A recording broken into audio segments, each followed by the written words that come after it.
CEO of LotLinks. Let's bring on Len Short. Len, welcome to the show. Hey Sam, hey Yossi, thanks for having me. It's a great topic, and Brian and Anna, a tough act to follow. So, A true patriot. yeah, he is a true patriot. No question. So, hey, Len, as CEO of LotLinks, so you as a company, you're engaged with dealerships across the country with inventory. We still want to ask you our signature question, which is how's biz? What are you seeing in terms of trends out there in automotive this July 2nd, 2025, heading into the 4th of July weekend? We've been growing nicely. I think last month some dealers had some challenges, but in our pipeline is amazing. A lot of people moving in our direction.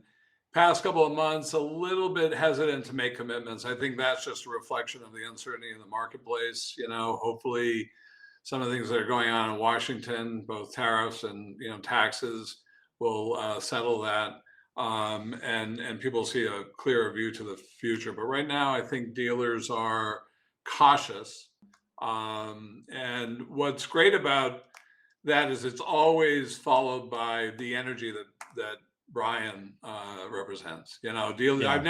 I've worked in a lot of industries, as you guys know, Wall Street, Madison Avenue, big media. And I've never seen a more resilient and smart group of business people in the car business. It is just truly remarkable. And when you talk about American spirit, I mean, they really represent it. They get stuff thrown at them and they figure out how to prosper, and it's really, and they'll continue to do that. So to that point, Len, as the CEO of LotLinks, you've called dealers the backbone of Main Street America. So from your vantage point, what does make dealers so essential to the American economy and really to the American identity? People like Brian Benstock and our next guest coming up. Yeah, I think if you talk about the American dream, there's always a car in it, right? There's a vet on Route 66. There's baseball, popcorn or baseball, hot dogs, Alpine Chevrolet. We know it's the car is sort of central to the image, that personal freedom that it represents. And, of course, the car dealers are, the point of access to that. I drove around across America a couple of times, and there are a lot of places in America you fly over and don't see. And what you see there is, big box stores, chain restaurants, and then and car dealerships. Car dealerships represent, a significant, almost 2 million jobs, and that's not counting all support services. And it's one of the largest local support, employers, and it's critical to local economies. So they play an important role, and they haven't yet been, turned into big car. Everything else is big media, big car. Yeah. There's no big car, thank God. Big car. Yeah. So Len, you make an interesting point though, because as auto groups have grown and they've expanded and they've acquired a lot of these smaller points, some would argue, and I disagree, that they've taken away from that American dream by big boxing it, by making them part of a large group. I think it's interesting. Automotive is scrappy, to your point, and despite those acquisitions, they still give back to their local communities in ways that no other industry does. Talk to us a little bit about how local dealerships, even part of big groups, are still giving back despite, big tech, OEM pressures and large group pressures. Yeah, we see it everywhere. We try to support our dealer partners. So we're always sponsoring local, baseball teams and so on. They're all very community minded. And, you can see that again, back to Brian, you can see, he represents that mindset. I think it's hard in the car business to roll it up, right? What I see with these large groups is it still depends on individual store management, right? Yeah. That's a very good point. Manager. And and so far there's no trick yet. And I don't live in that world, and I know your next guest knows a lot about it. He's built one of the most powerful, fast-growing dealership groups in the country, but it still requires that local leadership and participation. You can't sort of centralize a lot of what makes the car business, and I don't think that changes. I think I worked on Schwab, and we were very, very successful, as you know. We weren't the first or the cheapest discount broker, but what set us apart was our branches. Even though not a lot of our business got done there, it was central. People needed, the idea of where their money was and somebody, to talk to, face to face. And that's what set us apart. And I think that's what's going to keep, the American dealer sort of front and center in the car business for years to come. I've heard a lot of talk about how they're going to go away. I don't see it. I think it's really hard, especially with major purchases, to get the consumer away from that face to face, interaction.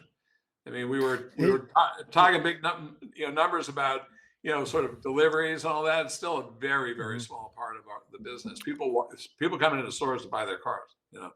Len, you mentioned local dealers, and you are, again, you're leading Lot Links, and I've taken a look at your product. I've seen what you're doing, and you're really on the forefront of AI and inventory analytics as a Yeah. one major piece of your company.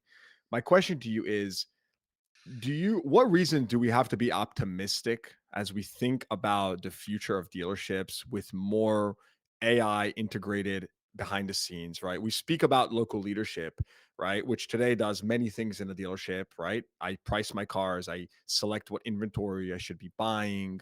I'm doing many manual tasks, which will likely be automated and will be done with more precision than I'm doing today with my, human um, just judgment and biases. Right. So when you think about the dealership of the future, right? What does that role really transition into? Do we see more big box, or do we just simply see more local leadership that's focused more on the people as opposed to the actual operation or the technical stuff?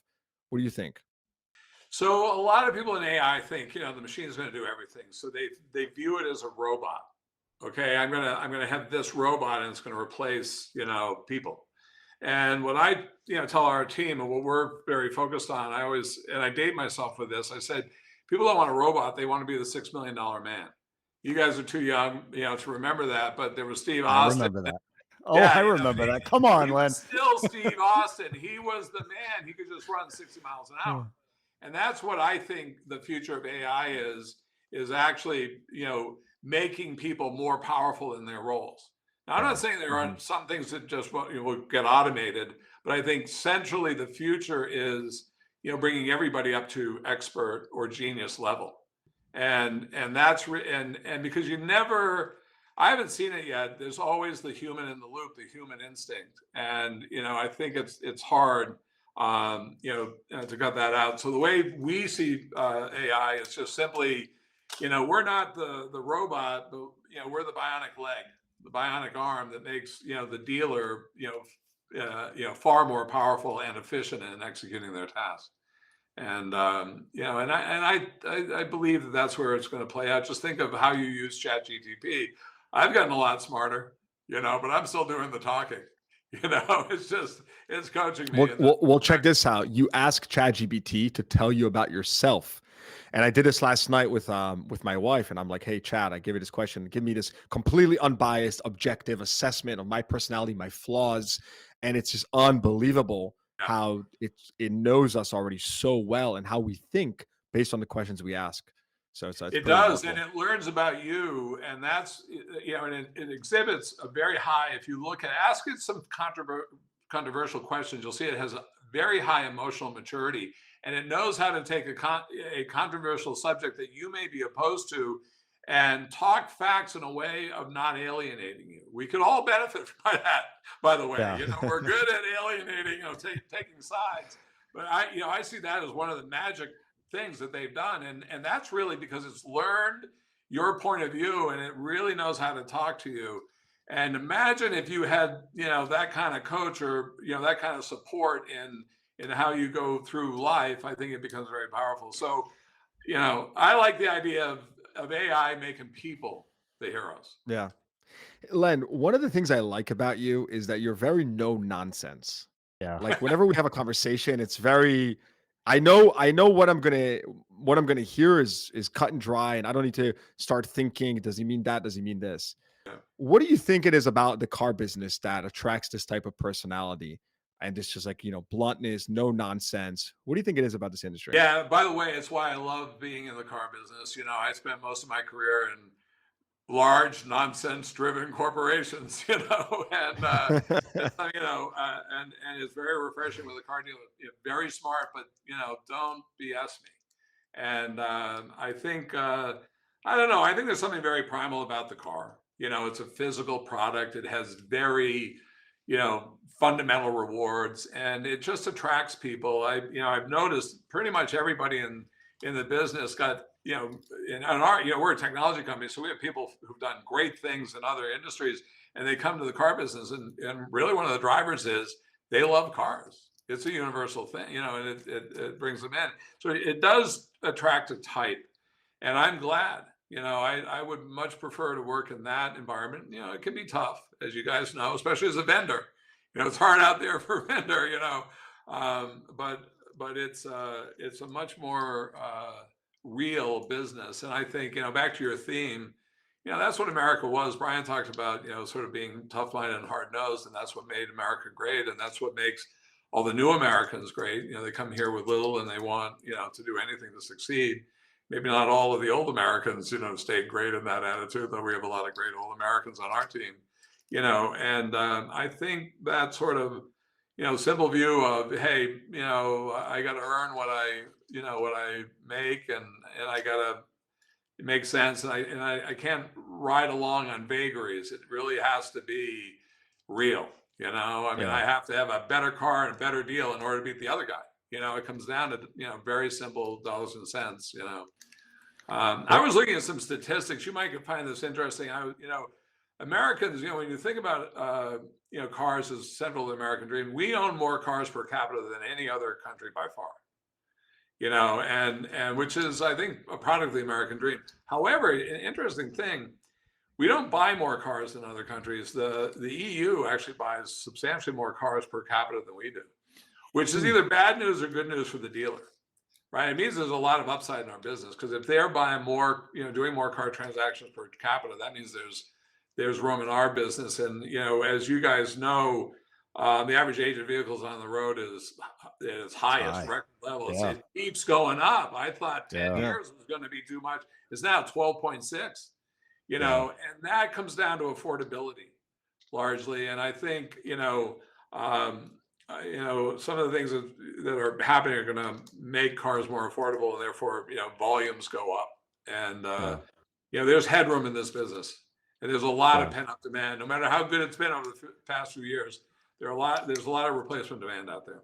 Well, and Len, that may be one of the greatest messages on this 4th of July holiday for all the salespeople and dealers and everyone in this industry, thinking about what's possible, not only for this weekend, but for this month and the rest of this year. Is there is a ton of upside in this automotive industry still possible.